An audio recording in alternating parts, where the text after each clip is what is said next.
Hello friends, कैसे हैं आप सब। उम्मीद करता हूं कि सभी लोग स्वस्थ होंगे, मस्त होंगे। फ्रेंड्स, आज की हमारी ये वीडियो इलेक्ट्रिकल वायरिंग कोर्स के 38वें दिन की वीडियो है और आज की इस वीडियो में हम बात करने वाले हैं विद्युत परिपथ के बारे में। विद्युत परिपथ यानी कि विद्युत सर्किट के बारे में। चलिए फ्रेंड्स, वीडियो को स्टार्ट करते हैं। सबसे पहले हम बात करेंगे विद्युत परिपथ होता क्या है। तो विद्युत का तैयार किया गया वह मार्ग जिसके द्वारा विद्युत की खपत की जाती है, उस मार्ग को विद्युत परिपथ के नाम से जाना जाता है। इसको हम विद्युत सर्किट के नाम से भी जानते हैं। फ्रेंड्स, विद्युत सर्किट होता क्या है ये तो आपको पता चल गया कि विद्युत के खपत करने के लिए बनाया गया मार्ग विद्युत सर्किट कहलाता है। और यह मार्ग जो है दो तरीकों से तैयार किया जाता है, यानी कि विद्युत सर्किट जो होता है वह कुल दो प्रकार से होता है। कौन कौन सा? एक तो है पहला सीरीज सर्किट और दूसरा है पैरेलल सर्किट। सीरीज सर्किट को हिंदी में श्रेणी क्रम के नाम से जाना जाता है, वहीं पर पैरेलल सर्किट को हिंदी में समांतर क्रम के नाम से जाना जाता है। सीरीज सर्किट के द्वारा विद्युत का मार्ग कैसे तैयार किया जाता है, अब हम उस पर चर्चा करेंगे। तो इसके लिए आप जो है यहाँ पर समझ सकते हैं, बल्ब को लेकर के हम उदाहरण आपको बताएंगे। यहाँ पर हमारे पास 4 बल्ब है। 4 बल्ब मतलब विद्युत को खपत करने वाले यही उपकरण होते हैं। बल्ब के स्थान पर आप पंखा भी रख सकते हैं, फ्रिज भी रख सकते हैं, एसी, कूलर, कुछ भी हो सकता है, लेकिन हमने यहाँ पर बल्ब रखा है जो कि विद्युत को खपत करेंगे, विद्युत का खर्चा करेंगे। और इनका ही जो मार्ग है हमें सीरीज सर्किट के तहत तैयार करना है। तो सीरीज सर्किट का मतलब यह होता है कि 2 या 2 से अधिक रेजिस्टेंस को इस तरीके से जोड़ा जाए कि विद्युत का केवल एक मार्ग बने, मतलब धारा को प्रवाहित होने के लिए केवल एक ही मार्ग रहे, लेकिन रेजिस्टेंस की संख्या 2 या 2 से अधिक रहे। तो इस तरीके से तैयार सर्किट को हम क्या कहते हैं? सीरीज सर्किट कहते हैं। तो यहाँ पर रेजिस्टेंसों की जो संख्या हमने 4 रखा है। रेजिस्टेंस यानी कि यही विद्युत उपकरण या बल्ब, पंखा, कुछ भी जो विद्युत की खपत करते हैं उन सभी को हम रेजिस्टेंस कह सकते हैं। तो यहाँ पर आप देख सकते हैं 4 हमने विद्युत उपकरण लगा दिया है, मतलब 2 या 2 से अधिक ही हैं। अब इसमें मार्ग ऐसा तैयार करना है कि विद्युत का केवल एक ही रास्ता बने, विद्युत धारा को प्रवाहित होने के लिए एक ही रास्ता बने। तो इसके लिए आप ध्यान से समझिएगा, ये पहला बल्ब है। पहले बल्ब में ये एक जो तार है, पहला वाला तार, इसको हम बाहर कर देंगे। इसका जो दूसरा वायर है इसको हम अगले वाले बल्ब के किसी एक तार से जोड़ देंगे। 2 तार है, किसी एक से जोड़ दिया जाएगा। ऐसा नहीं कि इधर ही वाले से, हम उधर भी जोड़ सकते हैं, कोई दिक्कत नहीं आएगा। अब इसका जो दूसरा वायर है अब जो है आगे वाले बल्ब के साथ जुड़ जाएगा, कुछ इस तरीके से ऐसे जो है जोड़ सकते हैं। उसके बाद इसका जो अगले वाला तार है उसको हम आगे वाले बल्ब से कुछ ऐसे जोड़ देंगे और इसका जो लास्ट वाला सिरा बच रहा है इसको हम ऐसे निकालेंगे और यहाँ से हम कुछ इस तरीके से करते हैं और इन दोनों को पास पास में ले लेते हैं ऐसे। अब यहाँ पर हम एक साइड लाइन और दूसरे साइड में न्यूट्रल सप्लाई देंगे, मतलब सिंगल फेज की सप्लाई यहाँ पर दी जाएगी, जिससे कि ये चारों जो बल्ब है ग्लो करेंगे, मतलब जलने लग जाएंगे, प्रकाश देने लग जाएंगे। लेकिन ये किस तरीके से प्रकाश देंगे, इनकी विशेषता क्या है या इनका उपयोग क्या है, इसी वीडियो में हम बात करेंगे और यहीं पर आपको ये चीज़ें समझ में आ जाएगी। तो यहाँ पर यदि आप ऐसे जोड़ देंगे तो आपको पता होगा कि लाइन से जो है धारा इस तरीके से आता है और न्यूट्रल से इस तरीके से रिटर्न हो जाता है, मतलब लाइन से इसके अंदर धारा जाएगा और न्यूट्रल से रिटर्न हो जाएगा। तो यहाँ पर विद्युत धारा का केवल एक ही मार्ग है। आप देख सकते हैं रेजिस्टेंस तो 4 है लेकिन मार्ग एक ही है। तो इस तरीके से तैयार सर्किट को सीरीज सर्किट के नाम से जाना जाता है। अब यहाँ पर समझना यह है कि यह जो सर्किट तैयार हुआ है यह करता क्या है। तो यदि आपने यहाँ पर 200 वोल्ट सप्लाई दिया, इसको जब आप 200 वोल्ट सप्लाई देते हैं तो ये जो 4 रेजिस्टेंस है इस 200 वोल्ट सप्लाई को 4 अलग अलग हिस्सों में बराबर बराबर हिस्सों में बांट लेते हैं। तो इसको भी कितना मिलेगा? 50 वोल्ट मिलेगा, इसको भी 50 वोल्ट मिलेगा और यहाँ पर भी 50 वोल्ट मिलेगा और इसको भी 50 वोल्ट मिलेगा, जिससे कि हमारा जो बल्ब होता है वह कुछ कम ग्लो करेगा। मतलब कि नॉर्मल यदि आप एक बल्ब को फेज न्यूट्रल दे करके जितना तेजी से जला सकते हैं, ऐसे में यदि आप जोड़ देते हैं तो जो वोल्टेज होता है इनको कम मिलेगा, तो प्रकाश भी क्या होगा, कम देगा। इसका उपयोग कहाँ पर होता है, तो इसका उपयोग हम झालर बत्ती में करते हैं। सजावट में जो लड़ियाँ लगती हैं, आप देखे होंगे झालर बत्ती वाला, तो वहाँ पर इसका इस्तेमाल किया जाता है। और इसी सर्किट के द्वारा छोटी छोटी जो बत्तियाँ होती हैं जिनको कि 6 वोल्ट 7 वोल्ट या 5 वोल्ट पर चलाया जाता है, तो उस प्रकार से छोटे छोटे जो बल्ब होते हैं उनको इस तरीके से जोड़ा जाता है कि 200 या 220 वोल्ट तक उनका जो पूरा लोड है तैयार हो जाए। जैसे कि मान लेते हैं कि एक हमारे पास बल्ब है जो कि मात्र 6 वोल्ट पर जल जाता है, 6 वोल्ट पर ये जल जाएगा।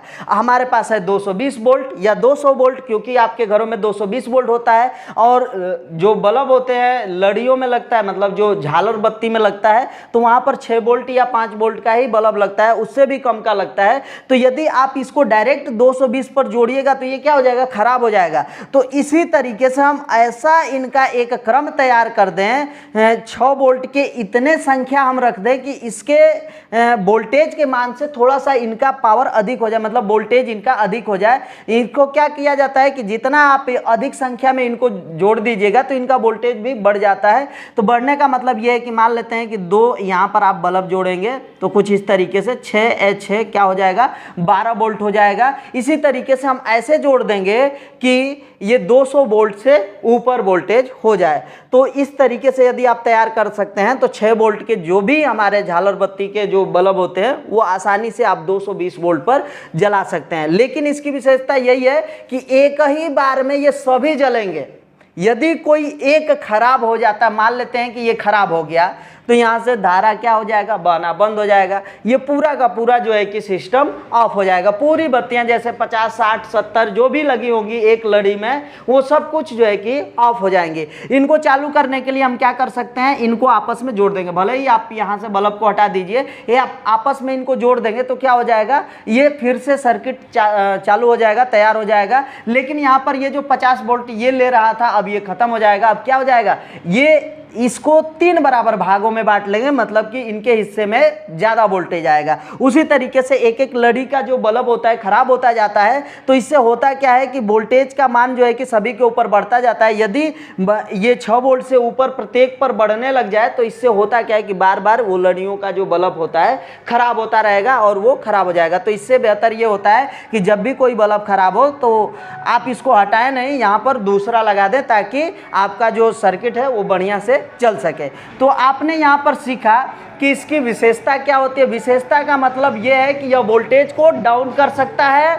और दूसरी विशेषता क्या है कि यदि इसकी एक जो है लड़ी खराब हो जाएगी, मतलब एक इसमें का रेजिस्टेंस कोई खराब हो गया, तो ये पूरा का पूरा सर्किट ऑफ हो जाएगा। एक और चीज इसमें बताते हैं, इसका मान लेते हैं कि प्रत्येक पर ये 100 वाट के बल्ब लगे हुए हैं। वाट अलग होता है, हमने पीछे के वीडियो में आप लोगों को बताया है। यहाँ पर भी ये भी 100 वाट का लगा हुआ है। 3 जो है 100 वाट के लगे हुए हैं और यहाँ पर ये जो है 50 वाट का लगा हुआ है।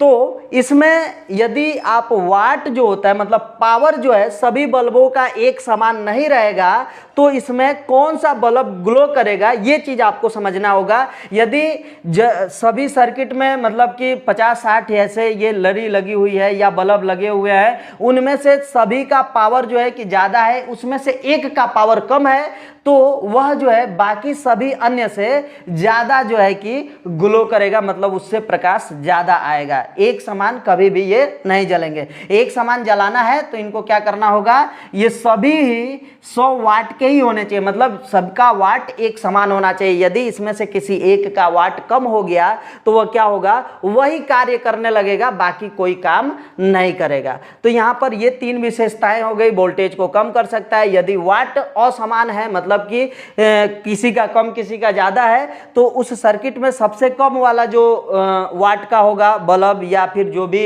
वैद्युतिक उपकरण, वो अपना कार्य करेगा, बाकी कोई भी उपकरण काम नहीं करेंगे। और उसके बाद जो है कि एक सर्किट यदि खराब हो जाती है तो इसका पूरा सर्किट ऑफ हो जाता है। तो ये 3 विशेषताएं हो गई। इनका उपयोग कहाँ पर किया जाता है, तो वोल्टेज को डाउन करने में कर सकते हैं, या या फिर इसका उपयोग झालर बत्ती जो है सजावट के कार्यों में इस प्रकार के कनेक्शन का उपयोग किया जाता है।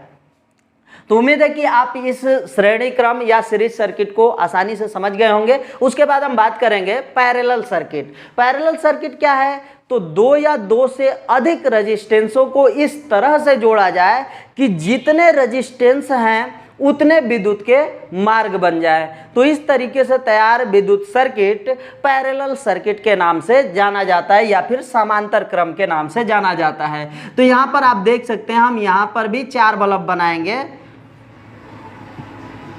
4 बल्ब बना देते हैं। इसमें भी 2 तार, इसमें भी 2 तार, यहाँ पर भी 2 तार है और इधर भी 2 तार है। अब इनको हमें ऐसा जोड़ना है कि जितने सर्किट मतलब जितने ये रेजिस्टेंस हैं, मतलब जितना बल्ब है, विद्युत का मार्ग भी उतना ही बने। तो इसके लिए हमें क्या करना पड़ेगा? सभी के एक एक सिरे को एक स्थान पर ऐसे जोड़ देंगे। इस तरीके से इनको आपस में जोड़ दीजिए और इसके दूसरे सिरे को भी एक स्थान पर ऐसे जोड़ दिया जाएगा इस तरीके से। और यहाँ पर एक एक तार ले लिया जाएगा, जहाँ पर से आपने पूरा इनको आपस में जोड़ा है एक एक वायर ले लीजिए और यहाँ पर लाइन और न्यूट्रल को जोड़ दीजिए और यहाँ से 200 वोल्ट सप्लाई दे दीजिए, 200 या 220 वोल्ट दे दीजिए। इससे होता क्या है कि ये जो 200 वोल्ट जाएगा सप्लाई यहाँ तक तो ठीक है। यहाँ के बाद जो है कि धारा, यदि इधर से धारा आ रहा है क्योंकि लाइन है तो लाइन से इधर धारा जाएगा, उसके बाद इधर से ऐसे चला जाएगा, इसमें ऐसे जाएगा, इसमें ऐसे जाएगा और इधर से यहाँ से इधर चला जाएगा। मतलब जितने इधर रेजिस्टेंस है यानी कि वैद्युतिक उपकरण है उतने मार्ग बन गए विद्युत धारा के और इधर से उतने ही मार्ग से रिटर्न भी होगा और रिटर्न होने के बाद एक रास्ते से यह वापस न्यूट्रल के रास्ते यह अपने जगह पर आ जाएगा। तो यह क्रम जो होता है समांतर क्रम कहलाता है या इसी कनेक्शन को पैरेलल कनेक्शन कहते हैं या पैरेलल सर्किट के भी नाम से जाना जाता है। इसकी विशेषता क्या होती है? तो इसमें जितने भी ये रेजिस्टेंस लगे या वैद्युतिक उपकरण लगे हैं, जितना आप वोल्टेज दीजिएगा उतना उतना वोल्टेज सभी को मिलेगा। जैसे कि आप यहाँ पर समझ सकते हैं कि 200 वोल्ट दिया गया तो इसको भी 200 वोल्ट मिलेगा, इसको भी 200 वोल्ट मिलेगा, इसको भी 200 वोल्ट मिलेगा और यहाँ भी 200 वोल्ट पर ही काम करेगा। जैसा कि थोड़ा सा इसमें और इसमें हम तुलना करें तो यहाँ पर 200 वोल्ट आपने दिया था तो ये चारों मिलकर के इसको 4 भागों में तोड़ दिए थे तो 50-50 वोल्ट मिला था सबको। लेकिन पैरेलल सर्किट में ऐसा नहीं है क्योंकि सभी का मार्ग अलग अलग है, सभी रेजिस्टेंस का मार्ग जो है कि अलग अलग है। तो यहाँ पर क्या होगा कि जितना आप वोल्टेज दीजिएगा सभी को वोल्टेज बराबर मिलेगा और सभी जो है एक समान ग्लो करेंगे और फुल प्रकाश में जलेंगे। इसमें प्रकाश की कोई कमी नहीं होगी, ये फुल प्रकाश में जल सकते हैं। अब उसके बाद जो है यदि कोई यहाँ से सर्किट खराब हो जाता है, कोई एक जो है कि हमारा रेजिस्टेंस खराब हो गया, माने कि एक वैद्युतिक उपकरण खराब हो गया, एक लैंप खराब हो गया, तो यहाँ पर क्या होगा? बाकी के जो 3 है या फिर बाकी के जो अन्य हैं वे सभी क्या होंगे? कार्य करेंगे। उसमें कोई रुकावट नहीं आएगा, कोई बाधा नहीं आएगा क्योंकि मार्ग सबका अलग अलग है। इस वजह से सभी को जो है बाकी के जो बचे होंगे सभी को सप्लाई बराबर मिलता रहेगा। एक का रास्ता कटा है तो सिर्फ वही जो है कि सर्किट ऑफ होगा, मतलब वही जो रेजिस्टेंस है वो काम नहीं करेगा, बाकी सभी जो है कि काम करेंगे। तो इसका उपयोग कहाँ पर किया जाता है? तो इसका उपयोग जो है घरेलू वायरिंग में किया जाता है। कहीं पर भी आप घर की वायरिंग करते हैं तो उस वायरिंग में पैरेलल सर्किट का ही उपयोग किया जाता है। ज़्यादातर आपको ये इंटरव्यू में पूछा जाता है कि मकान की जो वायरिंग होती है किस सर्किट के तहत की जाती है, तो उसका आंसर होगा कि पैरेलल सर्किट में ही किया जाता है। तो पैरेलल सर्किट का उपयोग समझ गए, इसकी विशेषता समझ गए कि यह जितने भी रेजिस्टेंस है उनको बराबर बराबर वोल्टेज मिलेगा। यदि एक खराब हो जाता है तो बाकी अन्य चलते रहेंगे, ये इसकी विशेषता है। इसका उपयोग कहाँ पर किया जाता है? तो सबसे बड़ा उपयोग है कि घरेलू वायरिंग या फिर कोई भी वायरिंग किया जाता है जहाँ पर आप उसको पूरा पूरा वोल्टेज देना चाहते हैं, जो वोल्टेज आपके यहाँ आ रहा है उसको पूरा आप उस वैद्युतिक उपकरण तक पहुँचाना चाहते हैं, तो आप पैरेलल सर्किट का उपयोग करेंगे। तो फ्रेंड्स उम्मीद है कि आप इन दोनों सर्किट के बारे में अच्छी तरह से भली भांति समझ गए होंगे। फ्रेंड्स यदि आपने इस वीडियो को शुरू से लेकर के लास्ट तक देखा है तो उम्मीद है कि आपको ये पूरी चीज़ें समझ में आ गई होंगी। यदि आपका फिर भी कोई सवाल है तो इस वीडियो के कमेंट बॉक्स में लिख दीजिएगा। फ्रेंड्स इस वीडियो को समाप्त करने से पहले आपके साथ एक सूचना शेयर करना चाहते हैं। यह जो वीडियो है, इस वीडियो के साथ ही हमारे पूरे इलेक्ट्रिकल वायरिंग कोर्स का जो थ्योरी था वो पूरा समाप्त हो चुका है। यदि आप इंटरव्यू में पूछे जाने वाले सभी सवालों के जो जवाब हैं सही देना चाहते हैं तो 38 नंबर से पीछे के यानी कि 1 नंबर से लेकर के 38 नंबर के सभी वीडियो को एक एक करके देख लीजिएगा। आप इंटरव्यू में कभी फेल नहीं होंगे। और इसके अतिरिक्त यदि आप केवल वायरिंग का काम करना चाहते हैं, यानी कि आप मकान की वायरिंग करना चाहते हैं या फिर कमर्शियल वायरिंग करना चाहते हैं, तो उसके लिए आपको थ्योरी की आवश्यकता कम पड़ेगी, कनेक्शन की आवश्यकता पड़ेगी। तो कनेक्शन के लिए आप 39 नंबर की वीडियो से हमारे कोर्स को स्टार्ट कीजिएगा।